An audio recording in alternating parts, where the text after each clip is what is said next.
আচ্ছা, যখন তোমার বিয়ে হয়েছিল, হ্যাঁ, তখন খাবার আয়োজন কি করছিল তোমার, মানে বাপের বাড়ি তোমার ভাইয়েরা কি কি করছিল আমার খাবার? ভাইয়েরা তখন তো মাংস চলা ছিল না। আচ্ছা, তোমার মাংস ছিল না? হ্যাঁ, মাছ ভাজা করছিল, আলু বেগুনে ভাজা করছিল, মাছের রসা রাঁধছিল, মুড়িঘণ্ট রাঁধছে, ডাইল রাঁধছে, ডাইলে সুগর ডাইল রাঁধছে, মুগ ডাইল রাঁধছে, সব কিছু করছে। ও, মুগ ডালও করছিল, হ্যাঁ। হ্যাঁ, মুগ ডাল মুরুগন্ট, করছিল। তখন আসলো মুরুগন্ট। মুড়িঘণ্ট, আচ্ছা, মুরুগন্ট তখন আর মাংস ছিল না। না, মাংস ছিল না। আচ্ছা, যে খাবার যে দিছে যারা বরযাত্রী গেছিল, মানে সবাই বরযাত্রীরা খাইয়া ভালোবাসছে। আচ্ছা, মানে যে ছেলের বাড়ির সাথে যারা যারা গেছিল, মানে ছেলের সাথে, হ্যাঁ, তখন তোমরা কি খাবার থালে দিছো নাকি কলা? আগে শুনতাম যে কলা পাতায় খাবার দিত। না, থালে দিছে থালে? সবাই, হ্যাঁ থালে দিছে। কি স্টিলের থাল না কাঁচের? না, থাল দিয়ে আপনার এই কাঠের থালে দিছিল। ও, কাঁচের থাল? হ্যাঁ, ওরে বাবা, তখন কালে তো কাঁচের থাল খুব দামি থাল ছিল। দামি থালেই দিছিল। তখন আমরা কলাই পাতায় তারা আচ্ছা, তখন বরযাত্রী ঠামা কয়জন গেছিল?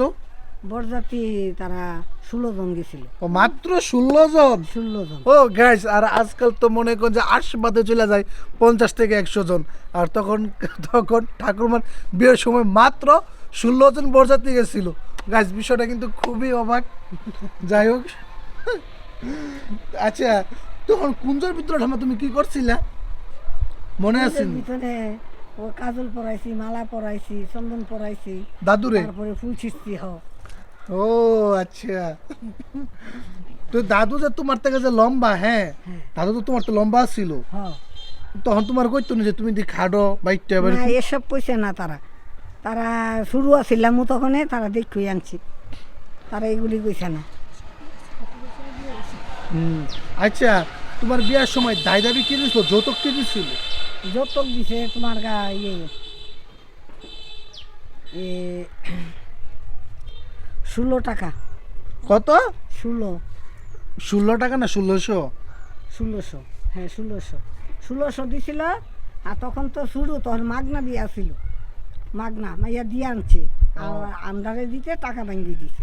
ও, মাত্র 1600 টাকা দিছে যৌতুক? যৌতুক না 16,000 কোনটা? না, 16,000 না, 1600। ওই কাজ চিন্তাই করছে, মাত্র 1600 টাকা যৌতুক দিছে। যৌতুক দিয়ে আমার দাদু ঠাকুরমারে আনছিল।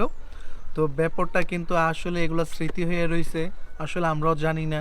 কিন্তু যাই হোক, তো এখন যৌতুকটা নাই থাকুক। এখন তো আজকাল তো প্রায় যে আপনাদের যে আমাদের সমাজে হিন্দু রীতিতে প্রায় অনেক টাকা যৌতুক দিতে হয়। তো যৌতুকটা আমার কাছে খুবই পছন্দ না। যৌতুক দেওয়াও ভালো না, যৌতুকটা নেওয়াও ভালো না। ঠিক ঠিক মা? তখন যৌতুক আসিল না, কিন্তু যৌতুকটা আসলে আমরা এটা দেওয়া হয়েছে। হচ্ছে 1600। হ্যাঁ, 1600 আর কি কি দিছিল মা? হ্যাঁ, আর কি কি? আগে যৌতুক আসিল না, কিছুই দাবি আসিল না, শুধু এমনি দিয়ে দিছে। কইছে আমরা টাকা লইয়া বিয়া দেই না, আমরা এমনি দিয়ে দিই। ওই সিস্টেমটা সবচেয়ে ভালো ছিল।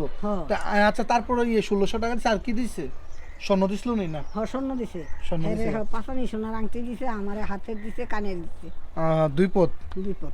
আচ্ছা, ঠিক আছে। তো গাইস, ঠাকুরমার বিয়ের কাহিনী শুনলাম। ঠাকুরমার মাত্র বরযাত্রী গেছে 16 জন, আর যৌতুক দিছিল মাত্র 1600 টাকা। তো গাইস, আজকের ভিডিওটি যে যেখান থেকে দেখেছেন অবশ্যই কমেন্টে জানাবেন, এবং সকলকে thank you so much. Tata. Tata tata tata.